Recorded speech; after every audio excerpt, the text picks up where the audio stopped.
வாழையடி வாழ்க, மகாகுரு போகிற திருவடிகள் பெற்று இந்த அற்புதமான மாலை நேரத்திற்கு உங்கள் அனைவரையும் சந்திப்பதில் மற்றற்ற மகிழ்ச்சி அடைகின்றோம்.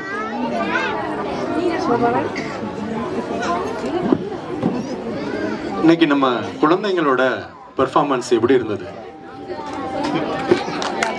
நல்லா இருந்தது. சரி, இதுக்கு யார் காரணம்?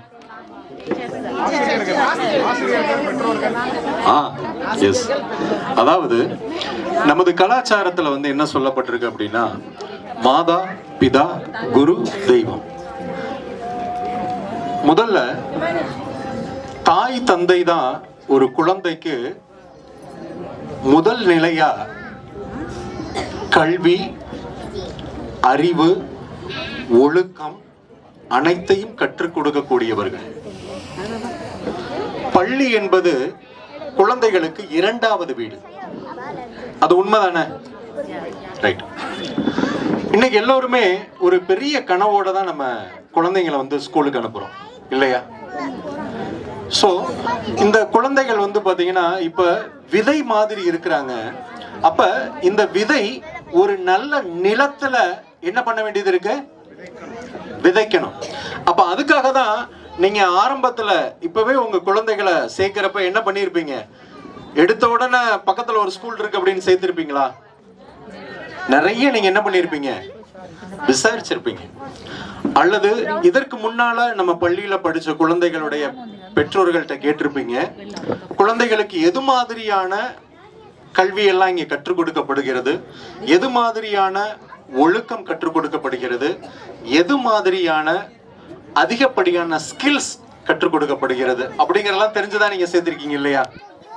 சரி, இப்ப இந்த குழந்தைகளுடைய பெற்றோர்கள் தோராயமா ஒரு 25-30 வயது இடைப்பட்ட வயதுல தான் இருப்பீங்க. நீங்க இந்த வயதுல இருக்கிறவங்களுக்கு ஒரு கனவு ஒண்ணு இருக்கும்.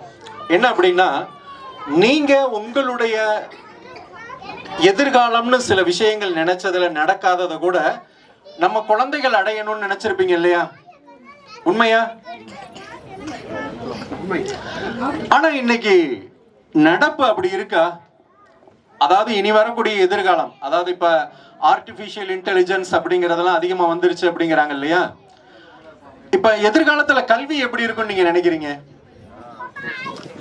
தவறா நினைக்காதீங்க, நான் பேசிக்கா டீச்சர், அதனால அந்த கேள்வி கேட்டு கேட்டு பழகிருச்சு.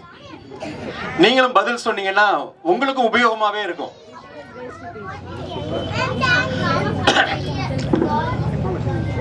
ஆரம்பத்துல நம்ம என்ன நினைச்சோம் அப்படின்னா, குழந்தைகள் ரொம்ப பெரிய உயரத்துல கல்வி கற்கணும் அப்படின்னு நினைச்சு கல்வியெல்லாம் ரொம்ப பெரிய விஷயம் நினைச்சது. இப்ப சமீபத்துல இந்த ஆர்டிபிஷியல் இன்டெலிஜென்ஸ் வந்த உடனே ரொம்ப ரொம்ப ரொம்ப ரொம்ப என்ன ஆயிடுச்சுங்க? எளிமையாயிடுச்சு. இப்ப எலான் மஸ்க் ஒரு தகவல் சொல்லியிருக்காரு, இன்னும் ஒரு 5 வருஷத்துல பணம் அப்படிங்கிறதுக்கு வேல்யூவே இல்லைன்னு சொல்றாங்க. யாராவது நம்ப முடியுதா? பணத்துக்கு வேல்யூவே இல்லைன்னு சொல்ல போறாங்க. அப்ப ஒரு 5 ஆண்டுகளுக்கு அப்புறம் குழந்தைகள் வளர்ச்சி எப்படி இருக்கும்னு நீங்க நினைப்பீங்க? நீங்க இதுக்கு முன்னாடி நினைச்ச கற்பனை எல்லாமே இல்லாம போயிடுச்சுன்னா, இதை எதுக்காக இப்ப உங்களுக்கு நான் ஞாபகப்படுத்துறேன் அப்படின்னா, நாம குழந்தைகளை ஒரு கேஜி லெவல்ல நம்ம சேர்க்கிறப்ப ஒரு எதிர்பார்ப்பு நம்ம கிட்ட இருக்கும். நம்ம குழந்தை அடுத்த நிலையில இப்படி படிக்கணும், அதற்கு அடுத்த நிலையில இப்படி படிக்கணும், இது மாதிரியான உயரத்துக்கு நம்ம குழந்தை போகணும் அப்படிங்கிற எண்ணம் எல்லோருக்குமே இருக்கும், எல்லா பெற்றோருக்கும் இருக்கும். அதுலயும் பாட்டி தாத்தா அவங்களுக்கு பாத்தீங்கன்னா அந்த கனவே ஒரு சுகமான கனவு. தன்னுடைய பேர பிள்ளைகள் எது மாதிரியான உயரத்துக்கு போகணும், நம்ம பிள்ளைகளை இன்கேஸ் அந்த நிலைக்கு போகல அப்படின்னா என் பேர பிள்ளை அப்படி போகணும் அப்படிங்கிறது எல்லா கிராண்ட் பேரண்ட்ஸ்க்குமே இருக்கும். உண்மைதானே? ஆனா இன்னைக்கு என்ன நடக்குது அப்படின்னு பாத்தீங்கன்னா, வெறும் ஏட்டுக்கல்வி மட்டும்தான் கற்றுக் கொடுக்கப்படுகிறதை ஒழிய ஒரு மொராலிட்டி கற்றுக் கொடுக்கப்படுறது இல்லை. இப்ப நம்ம குழந்தைகளோட பெர்ஃபார்மன்ஸ் பார்த்தோம். ஒரு குழந்தை கீழே விழுந்து படுத்திருந்தாங்க. மற்றவங்க எல்லாம் என்ன பண்ணிட்டு போனாங்க? ஒரு 4 குழந்தைங்க 2 குழந்தைங்க அத ஒரு வேடிக்கையா பேசிட்டு போனாங்க. 2 குழந்தைங்க என்ன பண்ணாங்க? ஒரு போட்டோ எடுத்து ஒரு சோசியல் மீடியாலயோ இல்லைன்னா இன்னைக்கு ஒரு ஆக்சிடென்ட் நடந்தா கூட எல்லாரும் தன்னுடைய இருப்பை அங்க நிலைநிறுத்தணும் என்ன பண்றாங்க? அந்த ஆக்சிடென்ட் நடந்தப்ப நான் இங்கதான் இருந்தேன் பாத்தீங்களா, ட்வின் டவர்ல கிராஷ் ஆச்சு, அப்ப நான் அங்கதாங்க இருந்தேன், ஜார்ஜ் புஷ் கூட நான் தான் போன் போட்டு சொன்னேன் அப்படின்னு ஒரு டைலாக் வரும் இல்லையா? அது மாதிரி எல்லாரும் தன்னுடைய இருப்ப அந்த இடத்துல இருக்குங்கிறத தான் ப்ரூவ் பண்ணணும்னு நினைக்கிறாங்க. ஆனா நிறைவா 2 குழந்தைங்க வந்து என்ன பண்ணாங்க? உதவி பண்ணணும்ங்கிற எண்ணம் வந்தது இல்லைங்களா? அதுதான் இன்னைக்கு குறைஞ்சு போச்சு. நீங்க ஒரு 90 காலகட்டத்துல பாத்தீங்கன்னா ஒரு நபர் ஒரு பாதையில தவறான செயல் செஞ்சுட்டாருன்னா அந்த பகுதியில் இருக்கிற அத்தனை பேர் வந்து கேள்வி கேட்பாங்க. ஒரு நபர் பாதிக்கப்பட்டாருன்னா கூட அவருக்கு தோளோட தோல் நிப்பாங்க. இன்னைக்கு அப்படி யாராவது இருக்கமா? இன்னைக்கு மனநிலை என்ன ஆயிடுச்சு? யார் எப்படி இருந்தா என்னங்க, நாம எந்த இதுல இன்வால்வ் ஆகாம இருந்தா போதும். ஆனா இந்த சொபஸ்டிகேஷனான இந்த நிலையை நோக்கி போறது எதிர்காலத்துல நமது வாழ்க்கையை ஒரு பெரிய கேள்விக்குறியா மாத்திடுது. அது மாதிரி சூழல்ல குழந்தைகள் பெருசா வளர்றப்ப ஒரு சின்ன பாதிப்பை கூட குழந்தைகளால் என்ன பண்ண முடியலங்க, ஃபேஸ் பண்ண முடியல. அதற்கு மறைமுகமா பெற்றோர்களும் ஒரு காரணமா மாறிடும். ஏன்? சிவசிவான் இருந்துட்டு போயிடணும்டா, பிரச்சனை இருக்கிற இடத்துல சிவசிவான் இருந்துட்டு போயிடணும், எந்த வம்பு தும்புக்கும் போயிடக்கூடாது, எதை பத்தியும் கவலைப்படக்கூடாது. நாளைக்கு அந்த குழந்தையால இந்த சொசைட்டிய ஃபேஸ் பண்ண முடியறது இல்ல. அப்ப இந்த எதிர்கால கல்வி அப்படிங்கிறத நம்ம ஆத்திய மாடல் ஸ்கூல்ல இப்ப பிரின்சிபல் மேடம் என்ன பிளான் பண்ணிருக்கிறாங்க அப்படின்னு பாத்தீங்கன்னா, NIOS அப்படின்னு நீங்க கேள்விப்பட்டிருப்பீங்க, national institute of open schooling.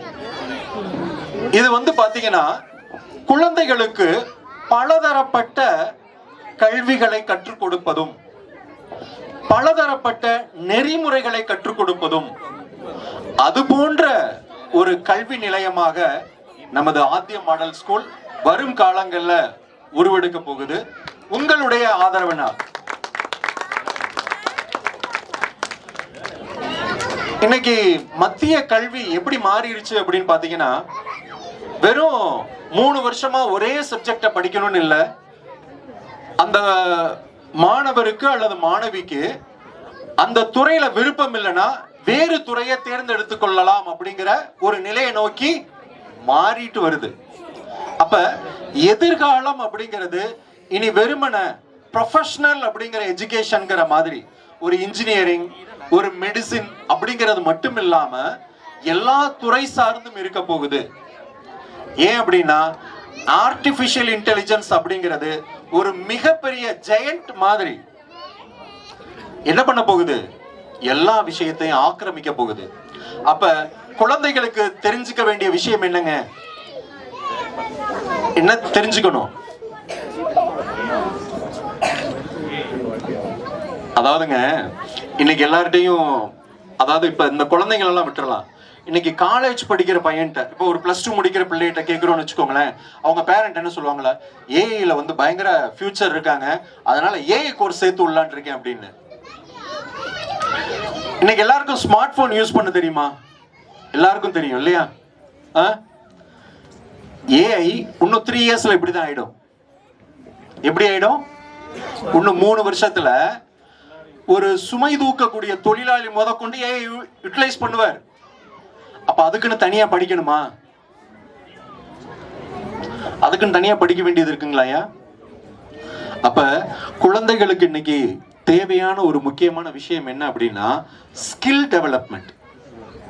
ஒரு விஷயத்தை எப்படி ஹேண்டில் பண்ண போறோம்.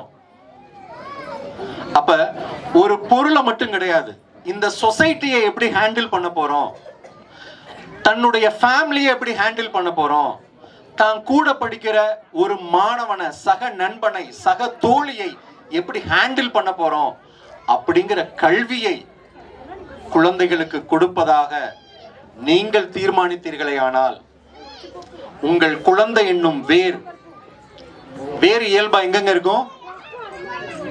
வேர் மண்ணுக்குள்ள இருக்கும், அதாவது மறைந்து இருக்கும். தமிழ்ல ரொம்ப அற்புதமான ஒரு எழுத்து என்ன தெரியுங்களா? வே. வே வே அப்படின்னாலே மறைந்திருத்தல் அப்படின்னு அர்த்தம்.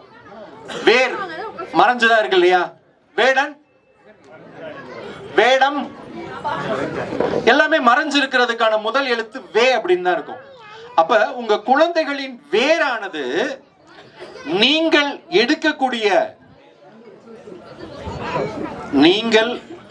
எடுக்கக்கூடிய முடிவினால் வானத்தில் விழுதுகளாக அவர்கள் எதிர்காலத்தில் வளர்வார்கள் என்ற நம்பிக்கையில் இந்த நல்ல தருணத்திற்கு நன்றி பாராட்டி விடைபெறுகிறேன். நன்றி. வாழையடி வாழ்க.